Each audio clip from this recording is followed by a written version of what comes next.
एकतर आयुक्त आधीही त्यांनी पुण्यात काम केलेलं आहे आणि त्याचबरोबर दिल्लीतही ते अनेक वर्ष त्यांनी अतिशय उत्तम काम केलेलं आहे. त्याच्यामुळे दिल्लीचा अनुभव, पुण्याचा आधीचा अनुभव, आता पुन्हा आमच्या त्यांच्याकडून खूप अपेक्षा आहेत. कारण का एक अतिशय अनुभवी अधिकारी आणि एक माणसांच्यातला, सर्वसामान्य माणसातला एक अधिकारी म्हणून त्यांच्याकडे आम्ही सगळे पाहतो. त्याच्यामुळे आमच्या खूप अपेक्षा आहेत. आणि पहिलाच मुद्दा जो आम्ही सगळ्यांनी म्हणजे बापूंचा आणि सगळ्यांचाच आग्रह होता की आम्ही ऑर्डरनी लिस्ट केली होती आणि त्याच्यात पहिलं आमचं मागणी या सरकारकडे आणि पीएमसी कडे आहे की आसावरी जगदाळे ची नोकरी, आता पहलगामच्या इश्यूला जवळपास किती 6 किंवा 7 आठवडे व्हायला आलेत आता, आणि हे झाल्यानंतर आम्ही सगळ्यांनीच मागणी एकत्रपणे केली होती की आसावरी आणि त्यांच्या सगळ्याच जे 26 लोकांना आपण गमावलं त्या आतंकवादी एवढ्या मोठ्या हल्ल्यावर, त्यांच्या प्रत्येकाला नोकरी, सहकार्य, आधार हे सरकारने आणि आपण एक समाज म्हणून सगळ्यांनी त्यांच्यावर उभं राहिलं पाहिजे. आणि ह्या पार्श्वभूमीवर आसावरीला नोकरी मिळावी आणि प्रत्येक कुटुंबाला मदत मिळावी ही भावना सगळ्यांचीच होती. मी माननीय मुख्यमंत्र्यांचे मनपूर्वक आभार मानते की त्यांनी हा निर्णयही घेतला, आमची मागणीला होकार दिला आणि त्यांनी सहकार्याची भूमिका. पण त्यानंतर माननीय शिंदे साहेबही आसावरीच्या घरी जाऊन आले, जगदाळे कुटुंबाला त्यांनीही खूप आधार दिला. पण आमचं एवढंच म्हणणं आहे की काम केलं सगळं, पण अंमलबजावणी कधी होणार. त्याच्यामुळे आसावरीची नोकरी ही मुंबईतच असावी, कारण पुण्यातच असावी, कारण का ती एकुलती एक तिच्या आईला आता आहे, तिची आई आता एकटीच आहे आणि तिला पुन्हा म्युनिसिपल कॉर्पोरेशन मध्ये पीएमसी मध्ये आसावरीला, आणि ती अतिशय उच्च शिक्षित मुलगी आहे, कर्तृत्ववान मुलगी आहे, याच्यात काही वादच नाही. अशा कर्तृत्ववान उच्च शिक्षित आपल्या या लेकीला पुन्हा म्युनिसिपल कॉर्पोरेशन मध्ये महाराष्ट्र सरकारने जो शब्द दिलाय तो पाळावा आणि लवकरात लवकर तिला आणि सगळ्या 26 कुटुंबाच्या जो शब्द सरकारने दिला होता तो पूर्ण करावा, याची आठवण करून देण्यासाठी आम्ही आलोय. त्यानंतर गंगाधामला जो काल ऍक्सिडेंट झाला, अशी अनेक चौक आहेत जिथे रिपेअर किंवा ऍक्सिडेंट वाढत चालले, त्याची नोंद तातडीने घेणं गरजेचं आहे. त्याच्यानंतर महत्वाचा विषय की उशिरा झालाच आहे, पण प्रभाग आता होतील असं तुमच्या सगळ्यांच्या चॅनल आणि वर्तमानपत्रात व्हावं. जे प्रभाग आहेत ते पारदर्शकपणे आणि स्टँडर्ड फॉर्म्युलाने व्हावे, या कुणाच्या इमॅजिनेशन मधून होऊ नये. ते एक फॉर्म्युला असावा आणि तो फॉर्म्युला संपूर्ण राज्याला लागू असावा आणि तो पारदर्शक असावा.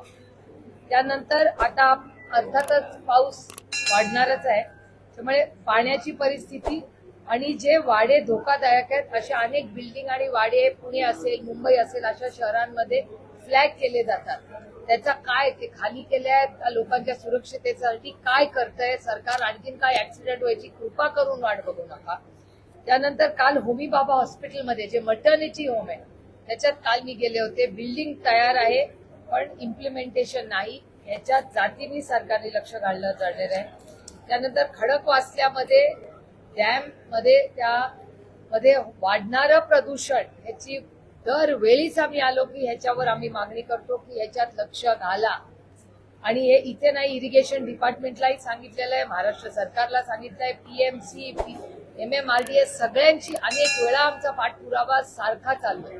ते आणि त्याच्या आजूबाजूचा होणारा ट्रॅफिक, दर रविवारी पुणेकर हा खडकवासल्याला गेला तर 2-2 तास ट्रॅफिक मध्ये अडकत असतो. म्हणजे पाण्याची क्वालिटी पण आणि तिथल्या ट्रॅफिकचा, या दोन्हीचा विषय गांभीर्याने घ्यावा.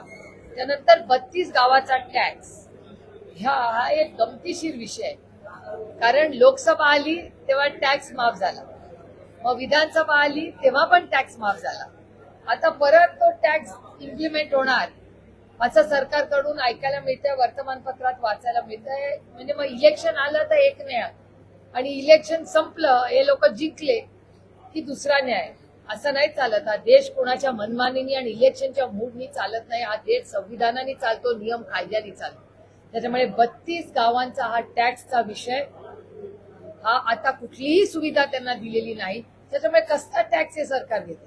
त्यामुळे हे सगळे विषय आणि त्याचबरोबर आणि एक अतिशय महत्वाचा विषय म्हणजे सुरक्षितता. तुम्ही बघताय, रस्ता असू दे, रेल्वे असू दे किंवा विमान सेवा असू दे, हे सरकार सातत्याने म्हणत असते इन्फ्रास्ट्रक्चर आम्ही इम्प्रूव्ह करतो. मान्य करते मी, अच्छे को अच्छा बोलना चाहिए. इन्फ्रास्ट्रक्चर इम्प्रूव्ह झाले का तर झाले, रस्ते चांगले झाले, पण ऍक्सिडेंट्स वाढलेत का? हो वाढले. पुण्यामध्ये अतिशय छान टर्मिनल झालं, मलाही आनंद वाटला. जरी आमचं सरकार नसतं, विरोधात असलं तरी अच्छे को अच्छा बोल. इतका आनंद वाटला, टर्मिनल नवीन एक्सटेन्शन झालं आणि नंतर ते तुंबलं. म्हणजे इट वॉज शॉकिंग की एक नवीन कोरड टर्मिनल होतं आणि त्याच्यात इतकं पाणी येतं की ते सगळं टर्मिनलचा सगळा उद्ध्वस्त होऊन जातं. असं कसं होतं? याची इन्क्वायरी झाली पाहिजे. आणि त्याचबरोबर रेल्वेचा ऍक्सिडेंट तुम्ही बघितलं परवा काय झालं. काल पडलेलं विमान, म्हणजे इन्फ्रास्ट्रक्चर तुम्ही सुधारता एकीकडे, पण त्या इन्फ्रास्ट्रक्चर मध्ये लाखो लोक जर जाणार असतील तर आत्मचिंतन आपण केलं पाहिजे त्या इन्फ्रास्ट्रक्चरचं आणि त्या सेफ्टी क्वालिटीचं, सुरक्षिततेचा विचार कोण घेणार आणि जबाबदारी कोण घेणार? या सगळ्याची जबाबदारी सरकारने कुठेतरी नैतिकता दाखवली पाहिजे आणि सगळ्या पब्लिक ट्रान्सपोर्ट सिस्टम, विमान असू दे, रेल्वे असू दे किंवा रस्ता असू दे, ह्या सुरक्षिततेबद्दल अतिशय गांभीर्याने घेतलं पाहिजे. आणि एक मंत्री ते गांभीर्याने घेत आहे ते मी आवर्जून सांगू इच्छिते. कारण मी गडकरी साहेबांकडे अनेक वेळा विषय मांडलाय, गडकरी साहेबांनी मला शब्द दिलाय आणि ते नेहमी सुरक्षिततेच्या बाबतीत अतिशय संवेदनशील असतात. ते स्वतः मंत्री म्हणून म्हणतात की तुम्ही पार्लमेंटमध्ये मागणी करा, मी उत्तर देईन सुरक्षिततेवर आणि आपण सगळे मिळून सुरक्षिततामध्ये लक्ष घालू. आणि त्यांनी प्रत्येक खासदार आमदारला टार्गेट दिलंय की तुम्ही तुमच्या मतदारसंघात हे सुरक्षिततेचं काम करा. त्याचा पाठपुरावा मी स्वतः अनेक वेळा करते, पण राज्यामध्ये नाही, देशामध्ये त्या मीटिंग्स घेतल्या जात नाही. त्यामुळे दुर्दैव आहे की एकीकडे इन्फ्रास्ट्रक्चरचं इतकं कौतुक केलं जातं आणि दुसरीकडे डेव्हलपमेंट, अर्बनायझेशन या सगळ्याबद्दल बोललं जातं, पण बेसिक सेफ्टी नसेल.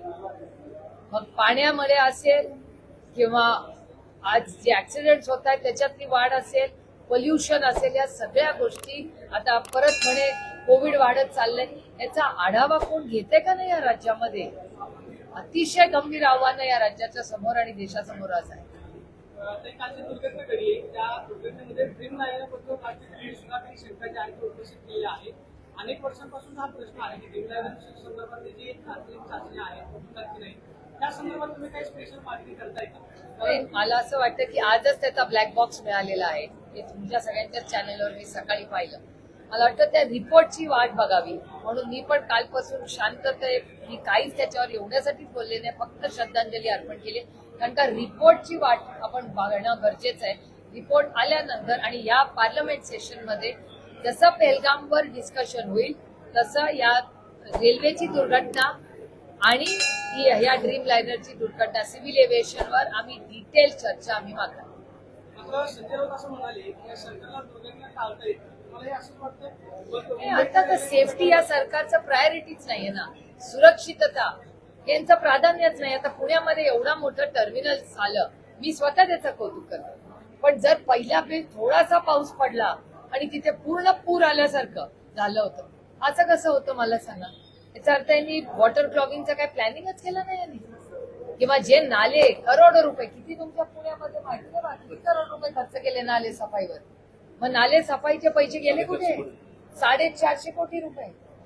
आता नाले सफाई जर झाली असेल मग पाणी तुंबलंच कसं? मग पुण्याचा एअरपोर्ट जो एवढा सुंदर आणि नवीन केला आहे त्याच्यात एवढं पाणी आलंच कुठून? मग वॉटर फ्लो का होत नाहीये? आणि हे सगळीकडेच होतंय. अहो तुम्ही जरा कोंडव्याला जाऊन बघा, थोडासा पाऊस पडला नाही की त्या कोंडव्याला काय परिस्थिती होती. मग सारखंच कसं पाणी तुंबतं? मुंबईत होतं, पुण्यात होतं, सगळ्या मोठ्या नाशिकला होतं, आपल्या नागपूरला होतं, सगळीकडेच आजकाल व्हायला लागलं, संभाजीनगर. त्याच्यामुळे अर्बनायझेशनचं एवढा उदो आणि कौतुक करतंय सरकार, त्याच्यात सेफ्टी आणि सायंटिफिक अँगल आहे का नाही याचा रिपोर्ट मागण्याची वेळ आलेली. आजही पंजाबमध्ये एका हेलिकॉप्टरचं इमर्जन्सी लँडिंग झालं. काल हरिभाऊ बागडे यांच्या इमर्जन्सी लँडिंग परवा झालं. काल संभाजीनगरमध्ये तिथेवर झालेली फ्लाईट जी संभाजीनगरला उतरणार होती ती भरकटली आणि ते नाशिकमध्ये भरकटली. त्याचं नेव्हिगेशन घडलं आहे. नेव्हिगेशन नाही चाललं त्या फ्लाईटचं. आज कुठली होती फ्लाईट? दिल्लीवरूनच कोणाची होती? नाही पब्लिक नाही कॅरियर कुठला होता? कंपनी नाही सांगितली पण ते प्रवासी विमान होतं आणि नाशिकला गेलो नेव्हिगेशन. मला असं वाटतं पूर्ण सिव्हिल एव्हिएशन मंत्रालयाने गेल्या 10 वर्षाचा व्हाईट पेपर काढणं गरजेचं आहे. लोक सुरक्षित आहेत आणि हे जाहिराती करतात की साधा माणूस पण कमी पैशात जातोय, स्वस्त मध्ये जातोय. अहो स्वस्त जाईल पण जीव धोक्यात घेऊन जाणं उपयोग काय? जर विमानात बसलेला माणूस घरीच परत येणार नसेल तर त्या डिस्काउंटचं काय करणार आम्ही? एक वेळेसाठी नागरिकांसाठी बंद केलं होतं आणि खासदारांच्या म्हणण्याप्रमाणे ते बरोबर केलेच्या पद्धतीने पाहण्यात आली तर हे तुम्हाला काय म्हणायचं? नाही बंद करण्याचं कारण काय?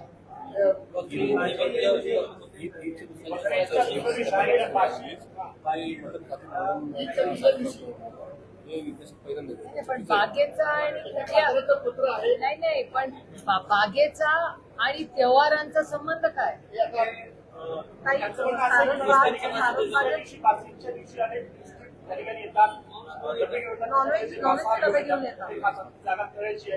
गणपतीची महापालिकेला पत्र दिलं होतं नागरिकांचा अधिकार जो आहे अरे मला सांगितलं असतं तर मी गेले असते ना उघडायला गार्डन. असं नाही म्हणजे मला आश्चर्य वाटतंय. मला त्यांच्याकडून खूप जास्त अपेक्षा होत्या कारण का हा देश कुणाच्या मनमर्जीने चालत नाही. हा देश संविधानाने चालतो आणि जेवढा देश माझा आहे तेवढाच तुमचा आहे, तुमच्या कॅमेरामनचा आहे, तुमच्या रिपोर्टरचा आहे.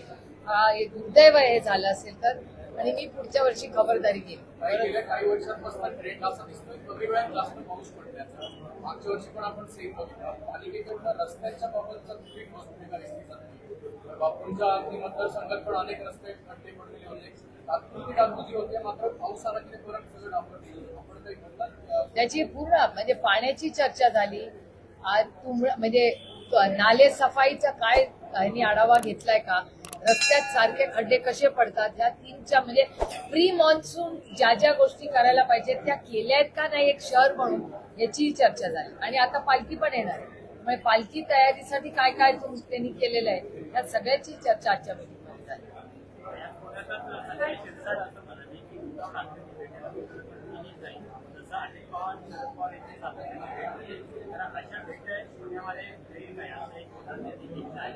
एका सशक्त लोकशाहीमध्ये चर्चा ही झालीच पाहिजे.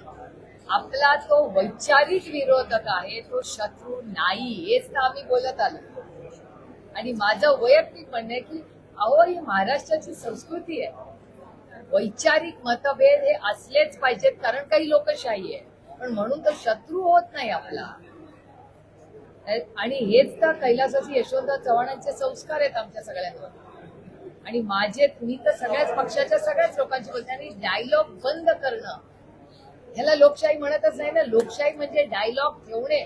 जरी टोकाची मतभेद असतील तर मतभेद असणं आणि त्याच्यावर चर्चा होणं ह्याला सशक्त लोकशाही.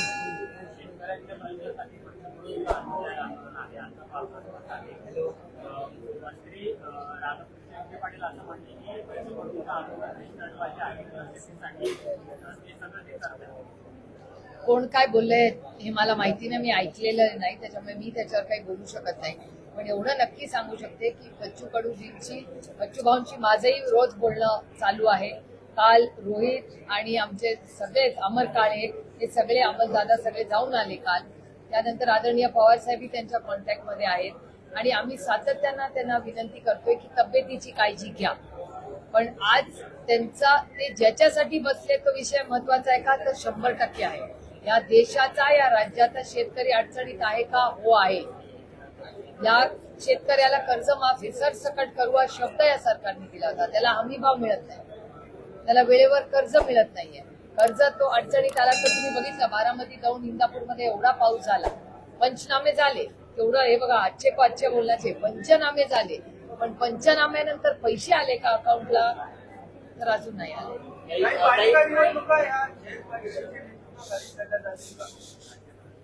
राज्यभरात पक्षाच्या नेतृत्वाच्याच अर्थातच ते लढल्या जातील. काही one at a time, one at a time. पूर्वी विधानसभेचे उमेदवार अजित गव्हाणे यांनी अजितदादांची भेट घेतली 2 दिवसापूर्वी. त्यांच्यासोबत 25 नगरसेवक आले होते पक्षामध्ये. आता ते परत जाण्याची चर्चा सुरू झाली. त्यांच्याशी बोललो असता ते म्हणतात की अजून आमचं काही ठरलेलं नाही, पण दादांनी आम्हाला ऑफर दिली की तुम्ही परत एकदा पक्षात यावं. तुम्ही काय भेट घेणार का त्यांची अजित गव्हाणेंची? माझी चर्चा सगळ्यांचीच होत असते. हा? त्यांना विचारा, मी कसं सांगणार. मी कुठे मी सांगू शकते.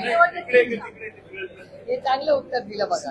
काही आगामी निवडणुकींच्या पार्श्वभूमीवर विधानसभा आणि लोकसभेच्या ज्या मतदार याद्या होत्या त्या भरघोस त्या आता परत नवीन करून मगच निवडणूक घेणं असं काही हे करणार आहे हे का? राहुल गांधींनी आणि काँग्रेस पक्षाने याच्याबद्दल त्यांचं स्टेटमेंट इलेक्शन कमिशनला दिलेलं आहे. आम्ही उत्तराची वाट बघतो. काही तुमच्या मतदारसंघातला एक प्रश्न आहे. तुमच्या मतदारसंघात ग्रामीण भागांमध्ये मुस्लिम समाजावरती बहिष्कार टाकला जातो, त्यांची आर्थिक गळचेपी केली जाते, असं काही मुस्लिम समाजाकडनं काल पत्रकार परिषद घेण्यात आला. कुठे गेल्यात? कासरसाई किंवा खडकवासला त्या भागात कुठल्या एक्झॅक्टली भागात? विरंगुळ हुकुम वगैरे या भागात. मी नक्की ठरवा, कारण का एक मुळशी म्हणताय आणि एक खडकवासला. त्यांनी असा प्रकार आणलेला आहे की गावातल्या मशिदीमध्ये फक्त गावातल्याच मुस्लिमची नमाज पाळते. बाहेरून येणारा कुठलाही नमाज पाळणार नाही. हे सुरक्षितरित्याच आहे. त्यांनी हे केलेलं आहे. तसंच त्यांनी जबाबदारी आहे. हे माझ्या वाचनात आलेलं नाही. मी माहिती काढून तुम्हाला नक्की उत्तर हमारी it's a political party. 365 days 24/7 हम लोग इलेक्शन के लिए हमेशा तैयार ही होते हैं. काही मायनर साखर कारखान्याची निवडणूक आपल्या काय कारखान्यात बदल व्हायला हवा असं वाटतंय? नाही, पक्षाचा काय संबंध त्या इलेक्शनची? पक्षात सहकारची आहे. राष्ट्रवादी काँग्रेस पक्षाचा आणि कारखान्याच्या इलेक्शनचा काहीही संबंध नाही. आदरणीय पवार साहेबांनी कधीच त्या इलेक्शन मध्ये आम्ही सहकार्याची भूमिका करतो, कारण का ते पक्षाचं इलेक्शन नाही, हे कोऑपरेटिव्ह इलेक्शन आहे. त्याच्यात काही पक्षविक्ष नसतो. एक दुसरी गोष्ट की या सगळ्या प्रक्रियेमध्ये सहकार चळवळ ही टिकली पाहिजे आणि त्या कष्ट करणाऱ्या शेतकऱ्याला, कामगाराला न्याय मिळाला पाहिजे, ही आमची भूमिका आहे. येणारी जी महापालिका निवडणूक टाकले पण दादांच्या विरोधात उमेदवार दिलेले नाही. तो पास झाला की पास निघली नेमकं काय माहित नाही, पण दादांच्या विरोधात तुमचा उमेदवार नाही. झालं ना, ते आले ना पोस्ट ऑलरेडी झालं ना त्यांचं झालं एक, मला वाटतं. बाकीचे 20चं पॅनल आहे.